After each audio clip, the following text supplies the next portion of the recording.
ستتك كمار عدم مرأي مننت ودابيخا عبد فعم علل علل علل ملحق يخوز خلقتك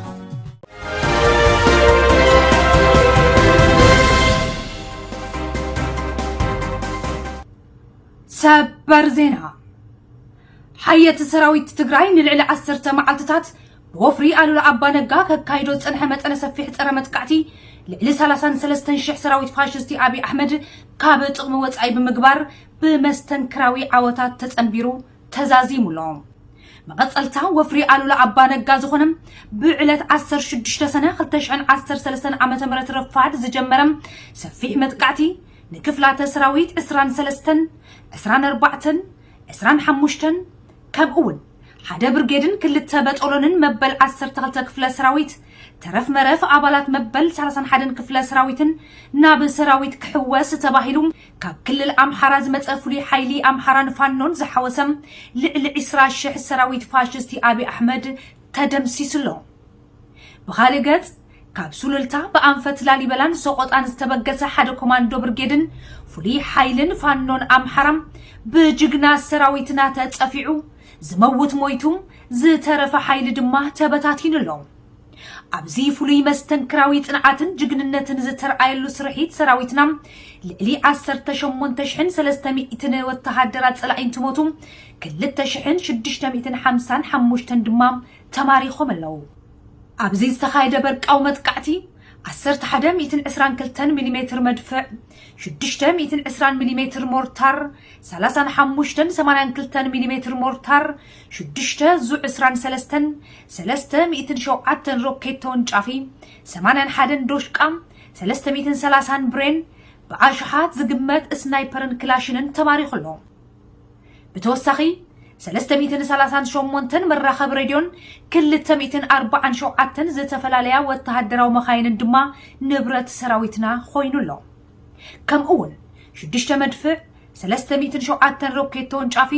323ን 59 መካይንን ድማ ከም ዝተቃጸላ ማእኸል ወተሃደራዊ ኮማንድ ሰራዊት ትግራይ ኣፍሊጥሎ ኣብዚ ካብ ዕለት 11 ሰነ 2013 ዓመተ ምህረት ጀሚሩ ልዕሊ 10 መዓልቲ ክካየድ ጸንሐ ወፍሪ ኣሉላ ኣባ ነጋም ብድምር ልዕሊ 33,000 ሰራዊት ፋሽስቲ አብይ አሕመድ ካብ ጥቕሚ ወጻኢ ኮይኑሎ ኣብዚ ወፍሪ 28,300 እንትሞቱ 6,011 ድማ ተማሪኾም ኣለዉ ከምኡውን ሓየት ሰራዊትና ብድምር 25,122 ሚሜ መድፍዕ 607 ሮኬት ተወንጫፊ 1320 ሚሜ ሞርታር 7882 ሚሜ ሞርታር 1623 142 ድሽቃ 630 ብሬንን ብኣሽሓት ዝግመት ክላሽንን 391 ዝተፈላለያ ወተሃደራዊ ተሽከርከርቲ ከምኡውን 747 ዝተፈላለያ መራኸቢ ሬድዮን ካብቲ ግፍዐኛን ድሁልን ሰራዊት ፋሽስቲ አብይ አሕመድ ተመንዚዑ ንብረት ሓየት ሰራዊት ትግራይና ኮይኑሎ ድምር ዝተቃጸለ ድማ 6 መድፍዕ 623 407 ሮኬት ተወንጫፊ 88 መካይንን ከም ዝኾነ ማእከል ወተሃደራዊ ኮማንድ ሰራዊት ትግራይ ኣፍሊጥሎ እዚ ንልዕሊ 4 መዓልቲ ለይትን ቀትርን ዝተኻየደም ብዓይነቱ ዝተፈለየ ሰፊሕ መጥቃዕቲ ጸላኢ መሊእኻ ንምቅባል ዝተገብረ ቃልሲ ናብ ልዑል ብራኸ ኣሰጋጊርዎሎ በርቃዊ መጥቃዕቲ ሓየት ሰራዊትና ምጽዋር ዘይከኣለ ዓምባኽ ሰራዊት ፋሽስቲ አብይ ድማ ካብ ሙሉእ ትግራይ ጉዕዝኡ ጠቕሊሉ ይሃድመሎ ድሕሪ ደጊሙውን ኣብ ዝኾነ ቦታን እዋንን ዝደለናዮ ምግባር ናብ እንኽእለሉ ሓዱሽ ምዕራፍ ተሸጋጊርና ኣለና ብሄራዊ ክብርናን ሓርነትናን ክሳብ ዝረጋገጽ ድማ ወፍርታትና ብግድን ክቕጽል እዩ በዓል ጽኑዕ መትከልን ሓበንን ኩርዓትን ህዝቢ ትግራይ ዝኾንካ ሓየት ሰራዊትና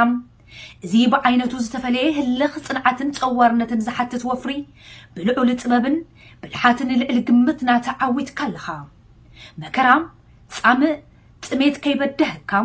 ሰብ ክጻወሮ ይኽእል እዩ ተባሂሉ ካብ ዝግመት ንላዕሊ ኩሉ ተጻዊርካን ሓሊፍካን ነቶም ትማሊ ከም ሕሩጭ ተበቲኖም ሓንቲ ጋንታ ዘይመሉ እዮም ዝበሉኻ ግብዛት መን ምዃንካ ኣርኢኻዮምስ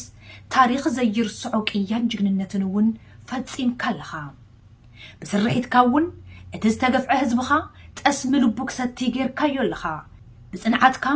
جግንነትካን ብልሓትካን ኣመራርሓ ማእኸል ወተሃደራዊ ኮማንድ ልዑል ሓበን ይስምዖ ሙሳን ክብርን ንኹሉ ተጋድላይ ትግራይ ክብል ወተሃደራዊ ኮማንድ ሰራዊት ትግራይ ገሊጹሎ እዚ ወፍርዚ ብዝለዓለ ደረጃ ንኽዕወት ይኹን መጻኢ ቃልስና ክደምቕን ክበርህን መተካእታ ዘይብሉ ምንቅስቓስ ትገብር ዘለኻ ጽኑዕ ህዝብና ብመከራን ግፍዕን ፈተኽ ዘይብል ቃልስን ጽንዓትን መለለይኻ ፍልፍል ጅግንነትን ዝኾንካ ወረጃ ህዝብና ከም ብሌን ዓይንኻ እትሪኦም ንጹሃን ደቅኻ መሪእካ ናብ መስዋዕቲ ክወፍሩ ጌርካ ስንቂ ሰራዊትና ከይጎድል ወጋኣትና ኣብ ምልጋስን ምልዓልን ንዝተበተነ ጸላእ ድማ ክሳድ ዓጺኻ ክእረ ኣብ ምግባር ኮታስ ኣብ ጎኒ ደቅኻ ኾይንካ ጽንዓትን ዓወትን ሰራዊትና ክጉልበት ብኹሉ መዳይ ዝገበርካዮ ርብርብ ማእኸል ወተሃደራዊ ኮማንድ ሰራዊት ትግራይ ልዑል ክብርን ምስጋናን የቕርበልካ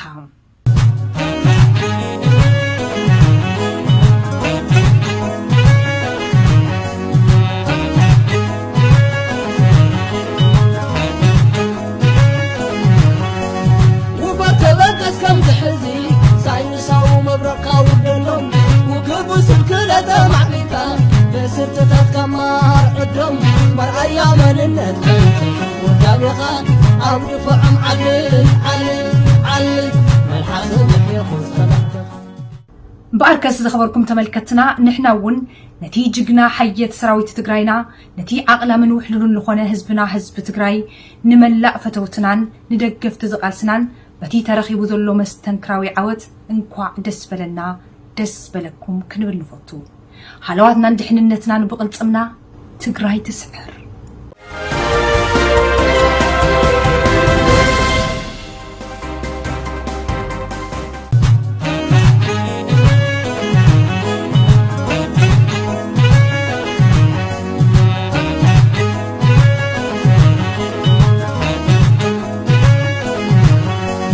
وبتبقى كم تحزي ساينساو مبرقاو دلهم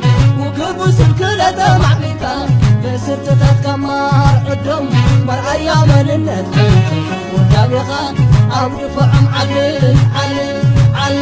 ملحظم يخوص خلقتك